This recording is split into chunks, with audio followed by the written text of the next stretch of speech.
Assalamualaikum hürmetli din kardeşlerimiz. Efirde İslam Nuru Topşuğu. Hem biz rayon muhtasibi vazifaların vaqtlicha boshqaruvchi Iri Hazret Sayfun bilan angamamizni davom etamiz. Iri Hazret, assalomu alaykum va rahmatullohi va barakatuh. Va alaykum assalom va rahmatullohi va barakatuh. Iri Hazret, Qur'on Karim Allohning so'zi ekanligini biz musulmonlar ishonamiz. Ammo shulayda Qur'on Karim Payg'ambarimiz Muhammad Mustafa sallallohu alayhi va sallamga bundan 14 asr ilk ingan ekan, hamda bugungi kunga qadar o'zining to'liq komilligin, sifatini o'zgartmay saqlanuvina nechik ishonib bo'ladi? A'udhu billahi minash shaytonir rojim. Bismillahir rohmanir rohim. Alhamdulillahi robbil alamin was salatu wassalamu ala nabiyyina Muhammadin va ala alihi va sahbihi ajma'in.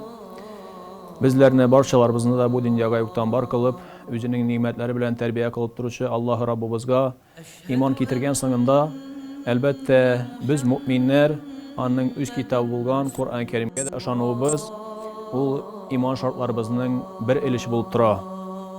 Alloh subhanahu va taolo Qur'oni Karimni o'zining ulug' farishtasi Jibril alayhisalom orqali payg'ambarimiz Muhammad sallallohu alayhi va sallamga indirdi. Ona öğretti. Peygamberimiz sallallahu aleyhi ve sellem özünün sahabalarına öğretti. Sahabaları özlerinden soň kelgen buğunga iman ehillerine, tabi'inlarga, alarga öğretçilerge öğrettiler. Tabi'inlarga öğrettiler. Mene şuşulay Kur'an-ı Kerim buğundan buğunga, tilden tilge, kalpten kalpke köçe bugünkü günge kadar biz yaşayan Müslümanlarga hatlik kelip erişti. Endi inşallah o bizden sonra ahir zaman kıyametke kadarça özünün tulu kamilligin hem de sıfatını yo'qotmacha saqlanacak. Bu hakta Allah subhanahu wa ta'ala özü Kur'an-ı Kerim'de aytdi: "İnna nahnu nazzalna zikra ve inna lahu lahafizun." Biz Kur'an-ı derslikte biz Kur'an-ı Kerim'ni özümüz indirdik hem biz onu özümüz saqlovchilarmizdir.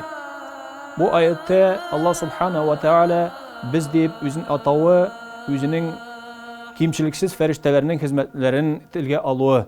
Peygamberimiz Muhammed sallallahu aleyhi ve sellem bundan 14 asır ilik yaşap kitüğüne karamastan bugünkü kinde yer şarının nindigine pıçmağında yaşavçı Müslümanlarının Kur'an-ı Kerim okuğunu işitsek de elbette onlar barısı da bir tisli okuylar. Bu Kur'an-ı Kerim'nin birgine suresi de, birgine ayeti de, birgine sözü de özgermişe saklanığı elbette bu bizge Kur'an-ı Kerim'nin Allah'ın izgi kitabı ikenliğine zor delil bulup tura. Iri Hazret, Kur'an-ı Kerim'nin iniği sebepleri neden ibaret? Endi kilsek Kur'an-ı Kerim'nin ni sebepli iniğine, ni içinsin Allah subhanahu wa ta'ala ana Peygamber sallallahu aleyhi ve sellem'e indirdi. Elbette bunlarga da biz şu Allah subhanahu ve teala'nın Kur'an-ı Kerim'inden, ayetlerinden deliller tababız. Allah subhanahu ve teala İsra suresinin 9. ayetinde ayette: "İnne hâzel Kur'an yehdi lilleti hiye aqwam ve yubeşşirul mu'minînellezîne ya'melûne's-sâlihâti enne lehum ecran kebîrâ."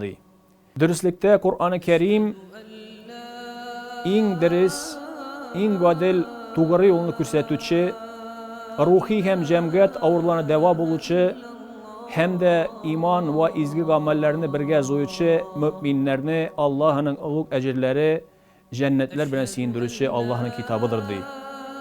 Hem de Allah subhanahu ve teala İbrahim suresinin 1. ayetinde ayette: "Biz o Kur'an-ı Kerim'ni indirdik kişilerini karanlıktan yaktılıkka çıkarır için." Karanlık elbette o dinsizlik, kifirlik hem de bozuk ameller yolu.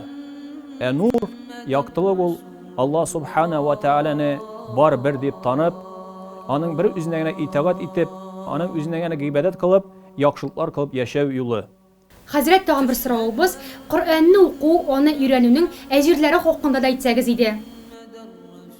Kur'an-ı Kerim'ni okurga öğrenu, onun hekimlerin öğrenu, onun bilen yaşav, onu başkalarga öğretu elbette Allah Rabbimizin rizalığına, rahmetine ilte.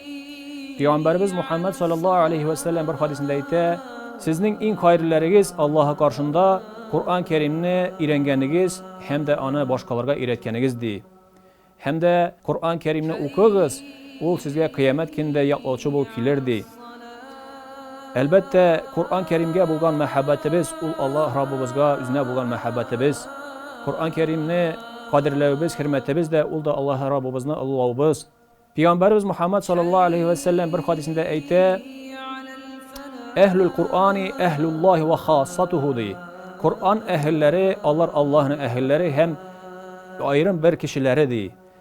Yani Kur'an-ı Kerim'ni yaratkan kişiler, Kur'an-ı Kerim'ni okuga öğrengen kişiler, Kur'an-ı Kerim bilen amel kılıp, ana başkalarga da iletip yaşayan kişiler, Allah'ın ehilleri, yani Allah'ın sevgilileri, Allah'ın evliyalarındandır.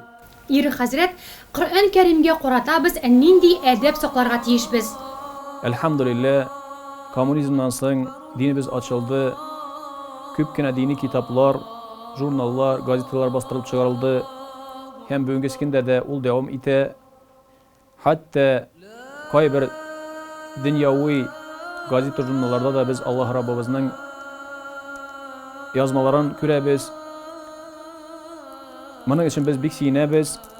Amma lakin kızgançka karşı kay vakitlarda kişiler, kardeşlerimiz bu ayetlerge, bu izgi sözlerge itibar etmişe ul yazmalarını biz körge şıratırga turuk ile hatta ayak aslarında da dışarı orunlarda da. Ben şunun içinde biz müminler Allah'ın Rabbimizin rahmetini ümit etmişler, rızalığını ümit etmişler. Bu Allah Rabbimizin sözlerine, ayetlerine zor itibar etip, onu hürmetlep, kadirlep, Allah Rabbimizge mehabbet yollap, Allah'ın mümkün kadar indi saklarga tiyişbiz. Okup faydalangan aslında kadirli orunlarda, kadirler orunlarga koyup, Allah'ın saklarga Allah Rabbimiz her kaslarımızga nasip eleseydi. Vesselamu aleykum ve rahmetullahi ve berekatuhu. Hürmetli tomoshachilarimiz, İslam nuri topshuvining bugungi chaqirilishi shuning bilan oxirina yaqinlashdi. Bugun sizlarga va'zlarimiz sizga zo'r yordam bo'lar deb ishonib qolasimiz kelar. Kelasi chaqirilishlarimizda nindi temalarni yoqtirtuvingizni tilaysiz. 240-26 telefoni bo'yicha shotiratib bizga o'z fikrlaringizni qoldira olasiz. Men sizlar bilan bugungi hisoblasham. Assalomu alaykum va rahmatullohi va barakatuh. Allah